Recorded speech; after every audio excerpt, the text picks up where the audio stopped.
So, ayan guys, ang gagawin natin for today is mag-tutorial tayo kung paano ko ba ginagawa or saan ko ba kinukuha yung mga sound effects ko. Para sa mga bago dyan o inspiring YouTuber, pwede ito makakatulong sa inyo to. Please watch this. Pero bago yan, please subscribe my channel and click the notification bell para ma-update po kayo sa mga latest video na ginagawa ko. Okay? So, simulan na natin. So, ayun. Pupunta lang tayo sa YouTube. Then, kiklik lang po natin dito or search lang po natin dito, YouTube sound effects. Okay? So, ayun na nga guys.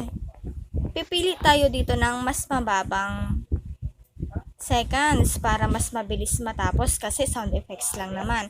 So, ito na lang clapping sound effects. So, na-download ko na to kanina. Pero ito-download ko na lang ulit para makaano kayo, makasunod kayo. So, ayun nga. Guys, tingnan nyo to. May arrow dito. So, yan yung i-click natin. Kiklik lang po tayo ng copy link. Copy link po yan. So, na-copy na po natin yung link niya, no? Di punta po tayo sa Google Chrome. Online Video Converter. So, ayan yung gagamitin natin. Nagamit ko na kasi siya kanina, tsaka yung clapping sounds, na-download ko na din. So, babak lang natin to. Remember guys, yung online video converter, dun nyo siya hahanapin sa Google. Tapos, ayan na nga guys, diba nandiyan na tayo sa online video converter. Ayun, ipipaste mo lang po dito yung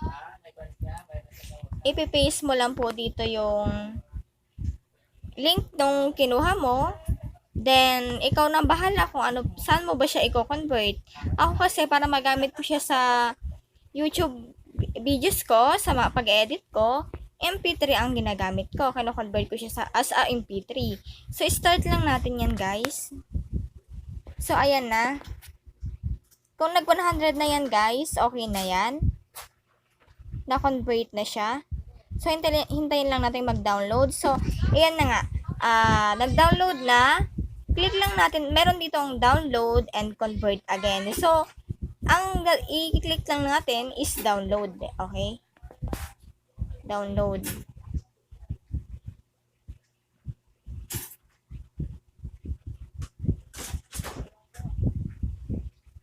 Okay? Wait. Pack lang natin to kasi may lumalabas talagang ganyan kapag ginagamit natin tong apps na to. So, download.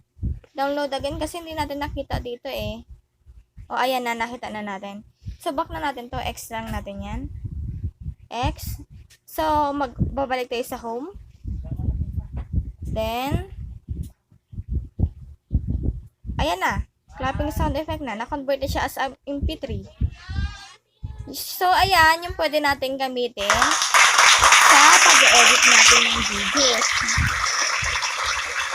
So, ayan, bibigyan ko kayo ng example. Mag-edit ako ng video. Ang ginagamit ko kasing application, yung KineMaster. Mas mabilis kasi siyang gamitin at saka mas madali siyang gamitin kumpara nyo sa ibang video editor. Ayan, gagawa na lang tayo ng panibago. Na-edit ko na kasi yan kanina. Ayan lang guys. Media. So, naglo-loading na siya. Ayan. Taka lang. Export.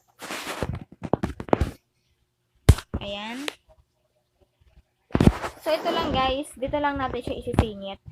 Yung recording na sound effects. Yan ang ilalagay lang natin dito. Ang pipindutin natin dito, audio, para mailagay natin yung sound effects. Andito na siya, guys. Na-download ko na siya. Hindi kayo mahihirapan kasi alphabetical yung ano niya. Ito na nga. Pinatin lang natin yung plus. Ito. Yan. Hilahin mo yung kayo, Neng. Nalaglag na yung buhok ni Ayan. ating mo. Ayan, nag-ano na tayo. Nalaglag na yung buhok ni ating mo. Ayan, Nalaglag. naririnig nyo na. Nailagay ko na ngayon yung sound effects. So, ayan muna guys for today's video. Sana may natutunan kayo.